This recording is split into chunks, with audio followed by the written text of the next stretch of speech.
Hello दोस्तों, स्वागत है आपका नई वीडियो में। आज हम अपनी क्लास को कंटिन्यू करेंगे और जिस पिछले लेक्चर में जहाँ तक करा दिया था गॉस की प्रमेय, उसके आगे आज हम गॉस की प्रमेय के जितने भी अनुप्रयोग हैं उनको एक एक करके प्रूफ करेंगे। ठीक है, तो ज़्यादा समय बर्बाद न करते हुए स्टार्ट करते हैं आज का लेक्चर। ठीक है, तो आज हम स्टार्ट करेंगे गॉस की प्रमेय के अनुप्रयोग।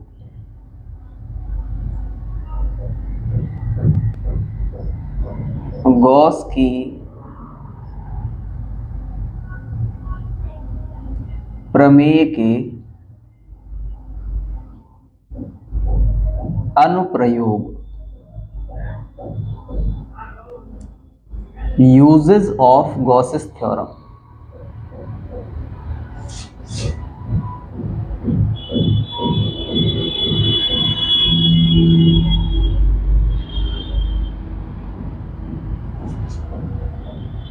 गॉस की प्रमेय के अनुप्रयोग में पहला जो अनुप्रयोग है हमारा वो है अनंत लंबाई के एक समान आवेशित तार के कारण वैद्युत क्षेत्र की तीव्रता। एक अनंत लंबाई के एक समान आवेशित तार के कारण उत्पन्न वैद्युत क्षेत्र की तीव्रता गॉस की प्रमेय का पहला अनुप्रयोग है। चित्र के माध्यम से इसको समझेंगे। सबसे पहले हम चित्र बना देते हैं इसका। ठीक है, तो यहाँ पे क्या है कि माना एक अनंत लंबाई का एक समान आवेशित तार है, उसका रेखीय आवेश घनत्व लैम्डा है। ठीक है, ये बात याद रखनी है। माना एक अनंत लंबाई का समान आवेशित तार जिसका रेखीय आवेश घनत्व लैम्डा है। रेखीय आवेश घनत्व क्या होता है? कि किसी चालक तार की प्रति एकांक लंबाई पर उपस्थित आवेश की मात्रा को ही उस चालक का रेखीय आवेश घनत्व कहते हैं। ठीक है, और इसका मात्रक कूलाम प्रति मीटर होता है। ये बात हमें याद रखनी है। अभी यहाँ पे नॉर्मली इसको समझ लेंगे, आगे मैं रेखीय आवेश घनत्व का पूरा डेफिनेशन वगैरह पूरा का पूरा समझा दूंगा। ठीक है, तो यहाँ पे क्या है कि माना एक अनंत लंबाई के एक समान आवेशित तार का रेखीय आवेश घनत्व लैम्डा कूलाम प्रति मीटर है। ठीक है, लैम्डा से हम इसको प्रदर्शित करते हैं। अब क्या करना है हमें? माना इस तार से स्मॉल r मीटर की दूरी पर एक बिंदु P है। माना इस आवेशित तार से स्मॉल r मीटर की दूरी पर एक बिंदु P है जिस पर हमें वैद्युत क्षेत्र की तीव्रता ज्ञात करनी है।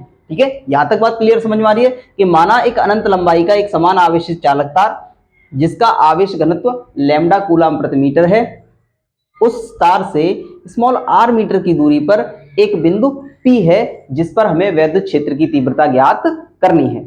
ठीक है, इसके लिए हम क्या करते हैं? r त्रिज्या और l लंबाई का, इसके लिए हम r त्रिज्या और l लंबाई का एक बेलनाकार पृष्ठ इस प्रकार खींचते हैं कि ये P बिंदु जो है इसके वक्र पृष्ठ यानी बेलन के वक्र पृष्ठ पर स्थित हो। ठीक है, तो इसके बाद हमने क्या किया कि माना एक समान लंबाई का अनंत लंबाई का एक समान आवेशित तार है, उस तार से r मीटर की दूरी पर एक बिंदु P है जिस पर हमें वैद्युत क्षेत्र की तीव्रता ज्ञात करनी है। इसके लिए हमने क्या किया? r त्रिज्या और l लंबाई का एक बेलनाकार पृष्ठ इस प्रकार खींचा कि बिंदु P जो है वो इस बेलन के पृष्ठ पर स्थित हो। इतनी बात आपको समझ में आ रही है? अब क्या किया है हमने? इसके बाद आवेश वितरण की सममिति के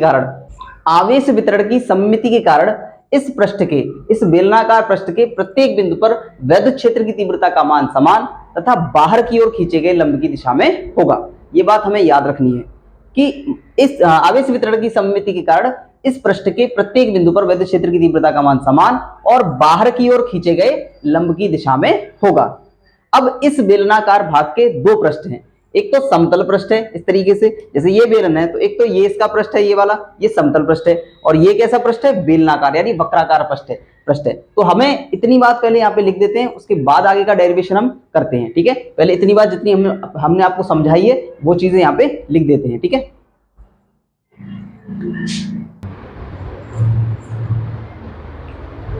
तो जैसा कि हमने आपको चित्र में समझाया वही यहाँ पे लिखा है कि माना एक अनंत लंबाई के एक समान आवेशित तार का रेखीय आवेश घनत्व लैम्डा कूलाम प्रति मीटर है। ठीक है, आगे इस तार से स्मॉल r मीटर की दूरी पर एक बिंदु P है। इस तार से यानी ये तार जो दिख रहा है इससे r दूरी पर एक बिंदु P है जिस पर हमें वैद्युत क्षेत्र की तीव्रता ज्ञात करनी है। इसके लिए आर त्रिज्या व एल लंबाई का एक बेलनाकार पृष्ठ इस प्रकार खींचते हैं कि बिंदु P जो है इसके वक्र पृष्ठ पर स्थित हो।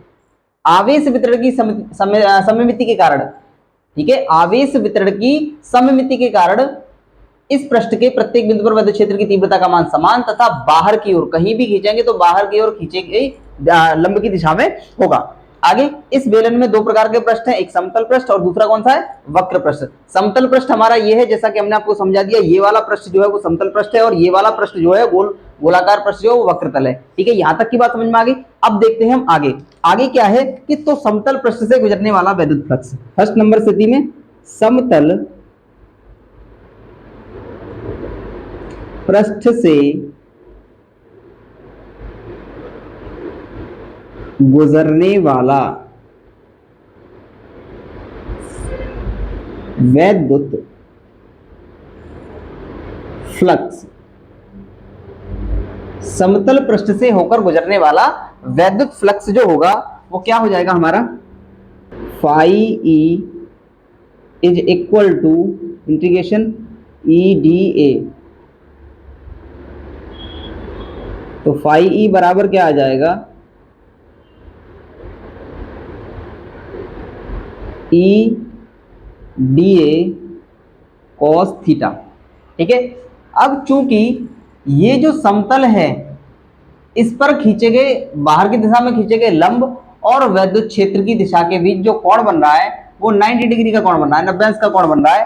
तो यहाँ पे इस बात को हम लिख देंगे ताकि आपको समझ में आ सके। ठीक है, चूंकि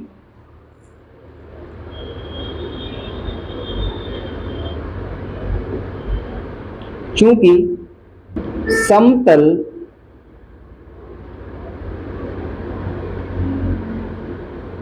पृष्ठ पर खींचे गए लंब की दिशा तथा वैद्युत क्षेत्र के बीच कोण 90 अंश है, अतः समतल पृष्ठ से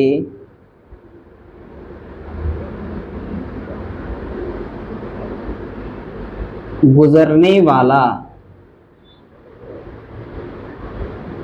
वैद्युत फ्लक्स,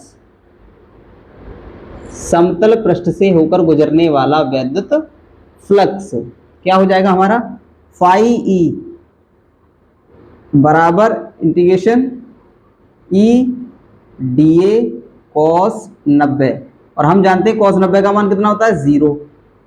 तो फाई ई बराबर क्या हो जाएगा, 0 हो जाएगा। ये बात हमको याद रखनी है। ठीक है, यहां तक की बात समझ में आ रही है। अब वक्र पृष्ठ से होकर जाने वाला वैद्युत फ्लक्स, वक्र पृष्ठ से गुजरने वाला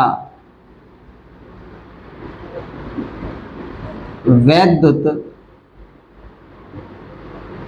फ्लक्स, वक्र पृष्ठ से गुजरने वाला वैद्युत फ्लक्स फाई ई बराबर ई डी ए, यानी कि ई डी ए कॉस थीटा, और कॉस थीटा की जगह, क्योंकि वैद्युत क्षेत्र और क्षेत्रफल की दिशा एक ही है, तो कॉस थीटा की जगह क्या हो जाएगा, 0 हो जाएगा यहाँ पे। तो क्या हो जाएगा, इंटीग्रेशन ऑफ ई डी ए, और कॉस 0 का मान कितना होता है, 1, तो 1 का इसमें मल्टीप्लाई हो जाएगा तो इतना ही रहेगा। ठीक है, इसको ऐसा ही छोड़ देते हैं। आगे फाई ई, अब क्योंकि ई इसमें कांस्टेंट है, नियत है, तो ई को ले लेंगे बाहर, क्या बचेगा, इंटीग्रेशन ऑफ डी ए। अब ये देखेंगे बेलन का वक्र पृष्ठ क्या होता है, बेलन का वक्र पृष्ठ डी ए, ये संपूर्ण पृष्ठ हो गया, ये संपूर्ण पृष्ठ नहीं, ये बेलन का वक्र पृष्ठ हो गया।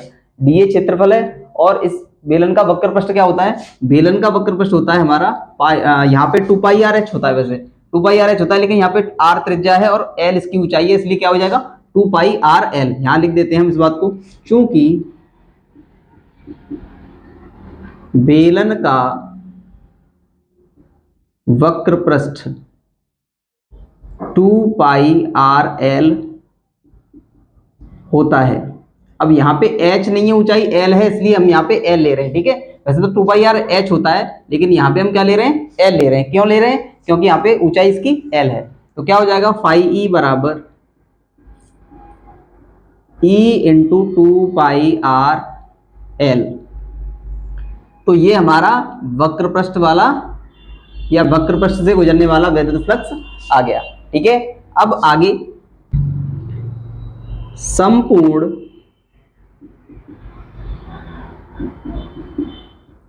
गॉसीय पृष्ठ से गुजरने वाला वैद्युत फ्लक्स, संपूर्ण गॉसीय पृष्ठ से होकर गुजरने वाला वैद्युत फ्लक्स क्या हो जाएगा, φe बराबर हो जाएगा समतल पृष्ठ से गुजरने वाला φe वैद्युत फ्लक्स और वक्रतल से गुजरने वाला वैद्युत फ्लक्स। ठीक है, तो यहाँ पे ये φe जो आया है वो कितना आया है हमारा 0 समतल से गुजरने वाला, और ये कितना आया है e इंटू 2πr_l, अर्थात φe जो कुल वैद्युत फ्लक्स होगा φe बराबर हो जाएगा हमारा e इंटू 2πr_l। ठीक है, ठीक है, इसको मान लेंगे क्वेश्चन नंबर फर्स्ट। गॉस की प्रमेय से, गॉस की प्रमेय से, गॉस की प्रमेय से क्या होगा, φe बराबर 1/ε0 इंटू क्यू। इसको मान लेंगे क्वेश्चन नंबर सेकंड। तो यहाँ पे दोनों की LHS बराबर है, तो यहाँ पे RHS भी क्या होंगी, बराबर होंगी। तो समीकरण 1 व 2 से, समीकरण 1 व 2 से क्या हो जाएगा, E into 2πr_l is equal to हो जाएगा 1/ε0 इंटू क्यू। ये सब पहुंच जाएगा अदर साइड में, तो E बराबर क्या हो जाएगा, E बराबर हो जाएगा 1/2πε0 इंटू Q/RL। ठीक है, यहां तक बात समझ में आ रही है। आगे, चूंकि रेखीय आवेश घनत्व लैम्डा बराबर क्या होता है, Q/L। ठीक है, लैम्डा बराबर Q/L होता है, तो यहां पे Q/L की जगह हम लैम्डा रख देंगे। तो E बराबर, ये लिख देंगे समीकरण, इसको कुछ मत मानो, ऐसे लिख दो। तो ये हो जाएगा E बराबर 1/2πε0 इंटू λ/r। यही हमारी अनंत लंबाई के एक समान आवेशित चालक तार के कारण उत्पन्न वैद्युत क्षेत्र की तीव्रता का व्यंजक है। ठीक है, यहां तक आपको क्लियरली एकदम से समझ में आ गया होगा कि कैसे कैसे क्या हुआ है। ठीक है, तो इसको आप नोट कर सकते हैं। यहां पे एक बार और ध्यान दे लें आप कि क्या है कि Q/L, Q/L की जगह हमने लैम्डा रख दिया, Q/L की जगह क्या रख दिया है, लैम्डा रख दिया। तो यहाँ पे E बराबर 1/2πε0 इंटू Q/λ/r। यही हमारी एक समान अनंत लंबाई की एक समान आवेशित तार के कारण उत्पन्न वैद्युत क्षेत्र की तीव्रता का व्यंजक है। ठीक है, तो उम्मीद है आपको पूरी तरीके से पूरा टॉपिक समझ में आ गया होगा। ठीक है, चलो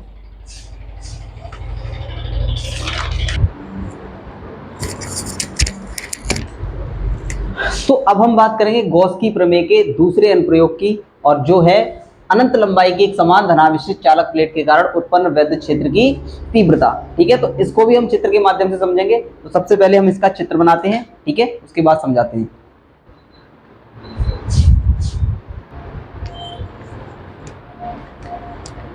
गॉस की प्रमेय का दूसरा अनुप्रयोग अनंत विस्तार की एक समान धनावेशित अचालक प्लेट के कारण उत्पन्न वैद्युत क्षेत्र की तीव्रता को अब हमने चित्र बना दिया यहाँ पे, तो चित्र के माध्यम से इसको समझेंगे। ठीक है, तो चित्र में क्या है कि माना अनंत विस्तार की एक समान धनावेशित अचालक प्लेट पर आवेश का पृष्ठ घनत्व सिग्मा है। आवेश का पृष्ठ घनत्व क्या होता है? किसी पृष्ठ पर उपस्थित एकांक आवेश की मात्रा को उस आवेश का पृष्ठ घनत्व कहते हैं और सिग्मा से इसको डिनोट करते हैं। ठीक है, सिग्मा से इसको प्रदर्शित करते हैं। तो अनंत विस्तार की एक समान धनावेशित अचालक प्लेट पर आवेश का पृष्ठ घनत्व सिग्मा है। क्योंकि अचालक प्लेट जो है वो आवेश की एक समतल चादर है। तो देखेंगे, इस बात को यहां पे लिख देते हैं। तो जैसा कि हमने आपको समझाया कि माना अनंत विस्तार की एक समान धनावेशित अचालक प्लेट के तल पर आवेश का पृष्ठ घनत्व सिग्मा है और प्लेट का यह तल आवेश की एक समतल चादर है। तो सिग्मा बराबर क्या होगा? सिग्मा बराबर होगा Q अपॉन A। ठीक है, इसको इक्वेशन मान लेंगे फर्स्ट। ठीक है, अब देखेंगे इस प्लेट पर क्या चीज। माना इस प्लेट से स्मॉल r दूरी पर एक बिंदु P है। माना इस प्लेट से स्मॉल r दूरी पर एक बिंदु P है जिस पर हमें वैद्युत क्षेत्र की तीव्रता ज्ञात करनी है। इसके लिए हम क्या करते हैं, 2r लंबाई का एक गौसीय पृष्ठ खींचते हैं। एक गौसीय पृष्ठ खींचते हैं जो आपको दिखाई दे रहा है चित्र में, ये एक गौसीय पृष्ठ है। ठीक है, और प्लेट जो है, ये प्लेट जो दिखाई दे रही है, इस गौसीय पृष्ठ को आर लंबाई के दो बेलनाकार भागों में विभाजित कर देती है। ये बात भी हमको यहाँ पे ध्यान में रखनी है। ये प्लेट जो है आर लंबाई के दो गौसीय पृष्ठों में, दो बेलनाकार पृष्ठों में इसको क्या कर देती है, विभाजित कर देती है। ठीक है, क्योंकि चादर का विस्तार क्या है, अनंत है, इसलिए चादर के समीप दोनों ओर वैद्युत क्षेत्र खींचे गए वैद्युत क्षेत्र की तीव्रता का मान क्या होगा, समान होगा और बाहर की ओर खींचे गए लंब की दिशा में होगा। आगे यदि गौसीय पृष्ठ के परिच्छेद का क्षेत्रफल कैपिटल ए हो, ये गौसीय पृष्ठ जो दिखाई दे रहा है इसकी परिच्छेद का क्षेत्रफल कैपिटल ए हो, तो संपूर्ण गौसीय पृष्ठ से होकर गुजरने वाला वैद्युत फ्लक्स, अब इसमें हमने कितने तल लिए हैं, एक ये वक्र तल है, दूसरा ये समतल है, ये भी समतल है। ठीक है, तीन तल लिए हैं, अर्थात तीनों तलों से होकर गुजरने वाला वैद्युत फ्लक्स हम यहाँ पे निकालेंगे। तो जितना हमने आपको ये समझाया है पहले इसको लिख देते हैं, उसके बाद ताकि ये थ्योरी आपकी कंप्लीट हो सके। तो जैसा हमने आपको समझाया वैसा ही यहाँ पे राइट डाउन कर दिया, उसको ही लिख दिया गया है कि माना इस चादर से स्मॉल r दूरी पर, यानी इस चादर से स्मॉल r दूरी पर एक बिंदु P है जिस पर हमें वैद्युत क्षेत्र की तीव्रता ज्ञात करनी है। बिंदु P पर परिणामी वैद्युत क्षेत्र ज्ञात करने के लिए हम 2r लंबाई का, पूरी लंबाई r और r मिलकर 2r लंबाई का एक गौसीय पृष्ठ खींचते हैं। अतः प्लेट इसको r लंबाई के दो बराबर भागों में विभाजित कर देती है। ये भी r लंबाई का है भाग और ये भी r लंबाई का भाग है। ठीक है, इसके बाद अतः चादर के समीप दोनों ओर प्रत्येक बिंदु पर वैद्युत क्षेत्र की तीव्रता का मान समान तथा बाहर की ओर खींचे गए लंब की दिशा में होगा। अर्थात प्लेट के समीप जितने भी बिंदु हैं, जितने भी गौसीय पृष्ठ हैं और उन पृष्ठों के प्रत्येक बिंदु पर जो वैद्युत क्षेत्र की तीव्रता का मान होगा समान होगा, बाहर की दिशा में खींचे गए लंब की दिशा में होगा। यदि गौसीय पृष्ठ के अनुप्रस्थ परिच्छेद का क्षेत्रफल कितना है, कैपिटल ए है, तो संपूर्ण गौसीय पृष्ठ से निर्गत कुल वैद्युत फ्लक्स अर्थात इस S1 से गुजरने वाला, S2 से गुजरने वाला और S3 से गुजरने वाला, ये हमने जो नाम दे रखे हैं S1, S2 और S3, इन सब से गुजरने वाला वैद्युत फ्लक्स ही क्या होगा, कुल वैद्युत फ्लक्स होगा। तो phi E is equal to क्या हो जाएगा, S1 से गुजरने वाला क्या होगा, ये हो जाएगा इंटीग्रेशन ऑफ EdA। ये S1 से गुजर रहा है। ठीक है, मैं एक बार इसको लिख देता हूं, S1 plus integration of EdA, ये S2 से गुजरने वाला, ठीक है, प्लस इंटीग्रेशन ऑफ EdA, ये S3 से गुजरने वाला वैद्युत फ्लक्स है। ठीक है, यहां तक की बात आपको समझ में आ गई, कुल वैद्युत फ्लक्स ये है हमारा। अब इसी को हमें ज्ञात करना है, तो देखेंगे आगे। फाई E बराबर हो जाएगा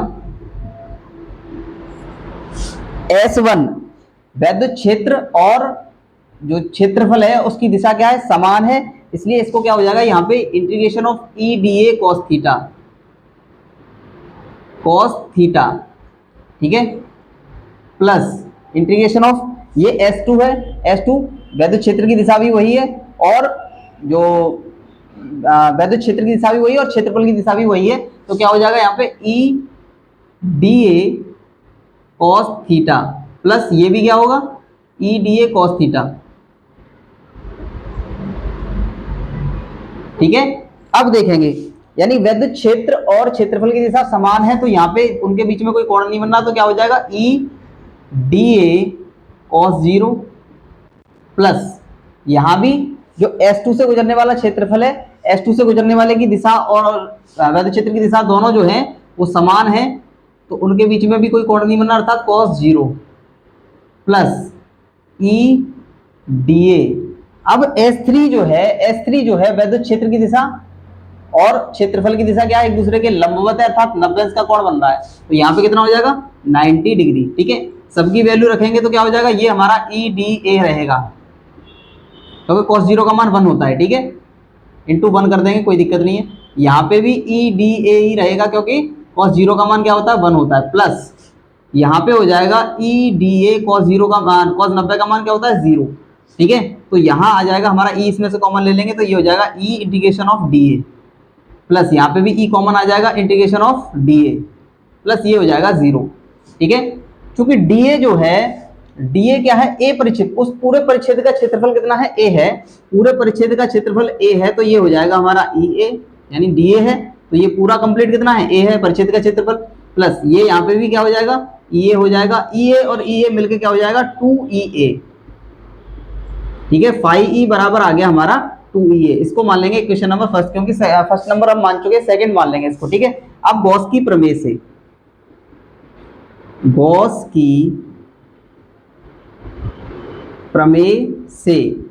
की प्रमेय से 5E बराबर 1/ε0 इंटू क्यू। ठीक है, तो दोनों की LHS समान है तो RHS भी समान होंगी, तो यहाँ पे मान लेंगे इसे इक्वेशन नंबर थर्ड, समीकरण सेकंड व थर्ड से, यानी 2 और 3 से क्या हो जाएगा, दोनों की LHS समान है तो RHS भी समान होंगी, तो यहाँ हो जाएगा 2EA बराबर 1/ε0 इंटू क्यू।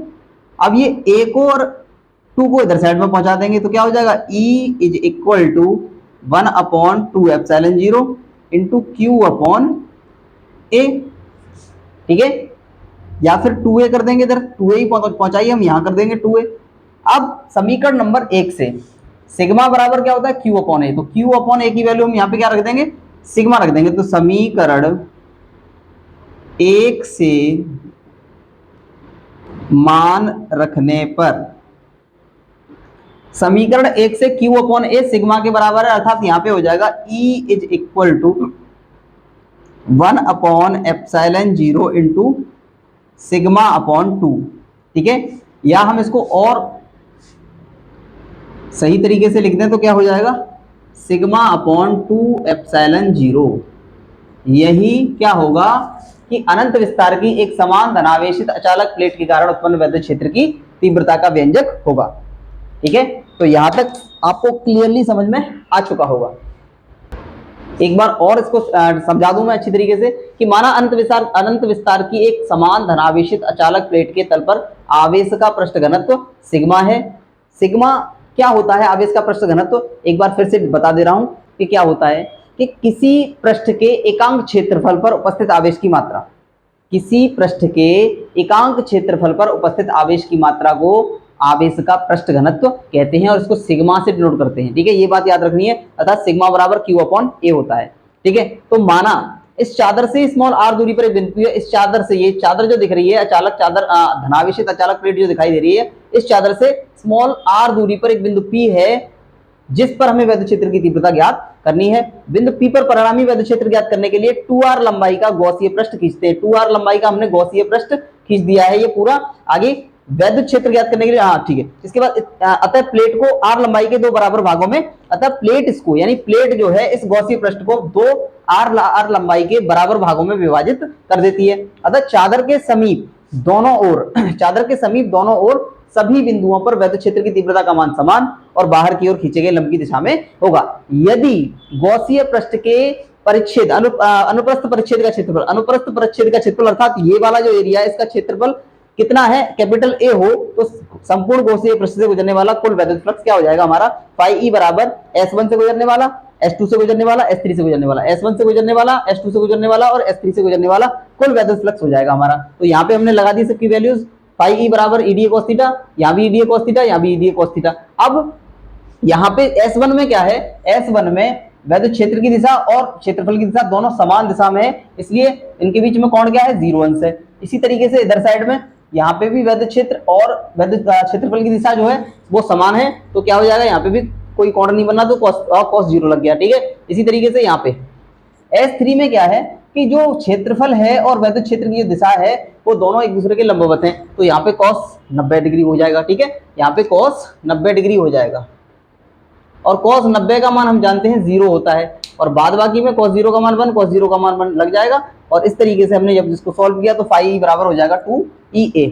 इसके बाद गॉस की प्रमेय लगाई, गॉस की प्रमेय लगाकर इसको सॉल्व किया और समीकरण 1 से मान रख दिया है, तब हमारा निकल के आया है कि E बराबर सिग्मा अपॉन 2 एप्सिलॉन 0, यही अनंत विस्तार की एक समान धनावेशित अचालक प्लेट के कारण वैद्युत क्षेत्र की तीव्रता का व्यंजक है, ठीक है। तो उम्मीद है आपको दोनों के दोनों टॉपिक पूरी तरीके से समझ में आए हैं। पूरी तरीके से अगर आपको समझ में आए हैं तो वीडियो को लाइक करें, चैनल को सब्सक्राइब करें और वीडियो को शेयर करना न भूलें, ठीक है। हम इस प्रकार की बहुत सारी वीडियोस आपको देने वाले हैं इसी चैनल के माध्यम से, तो चैनल को सब्सक्राइब करना न भूलें, ठीक है। क्योंकि ये चैनल आपको इस तरीके से वीडियोस प्रोवाइड कराएगा, इसमें थ्योरी भी कंप्लीट मिलेगी आपको, एक एक करके न्यूमेरिकल भी, थ्योरी वगैरह जितने भी जो महत्वपूर्ण टॉपिक बन सकते हैं वो हम इस चैनल के माध्यम से आपको कराएंगे, ठीक है। धन्यवाद।